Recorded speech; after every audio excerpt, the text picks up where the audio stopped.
and thanks for watching. Today I'm going to show you how to make this card right here. It's a monochromatic card using just one ink color, the new Raspberry Ripple, and I used the Betsy's Blossom stamp set for these two elements and the new Made For You stamp set for the greeting. The card itself started out as a piece of Whisper White cardstock measuring 8.5 by 4 1/4 to make a 4 1/4 square card. I'm just going to fold it in half, do a little point in the center, and then use my bone folder to score it out and get a nice tight crease. I'm going to set that aside. It's the base of my card. Now I need to make the elements, and I'm just going to use a scratch quarter sheet of cardstock in order to do that. Again, Whisper White.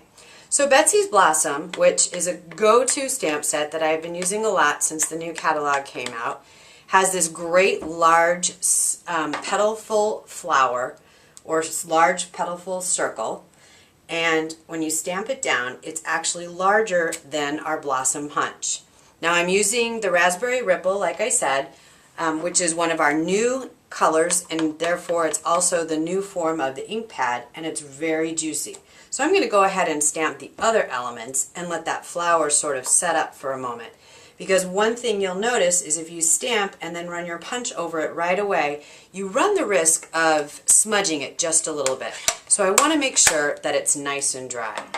Now I'm ready to go ahead and punch out my elements. So the first thing I'm going to do is punch out my flower. I'm going to move these stamps over so I don't get any ink on myself. And I'm going to take the Blossom Punch and I'm going to slide it right on that stamped flower, making sure this is in the middle, and just punch it out. Then I'm going to take my 1-inch circle punch because it fits right around the tiny flower that comes with Betsy's Blossom. And I'm just going to punch that out. That's my second element.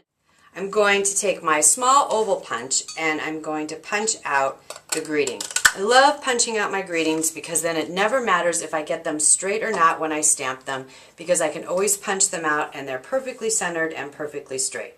So now all I need to do is use some snail and some dimensionals and add my elements to my card. So the first thing I'm going to do is take 3 dimensionals and put them on the back of this flower so that it sits nice and straight and it doesn't wobble at all. That's why I like 3 for a larger element.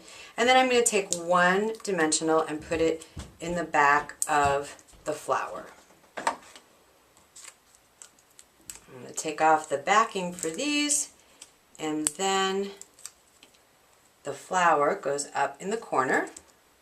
I'm going to put the smaller flower, again from Betsy's Blossom, in the middle. And last but not least, I'll take a little bit of snail, put it on the back of Especially For You, and now I'm ready for just about any occasion that I might need to send a card for. So I hope you enjoyed today's video and you'll come back again soon.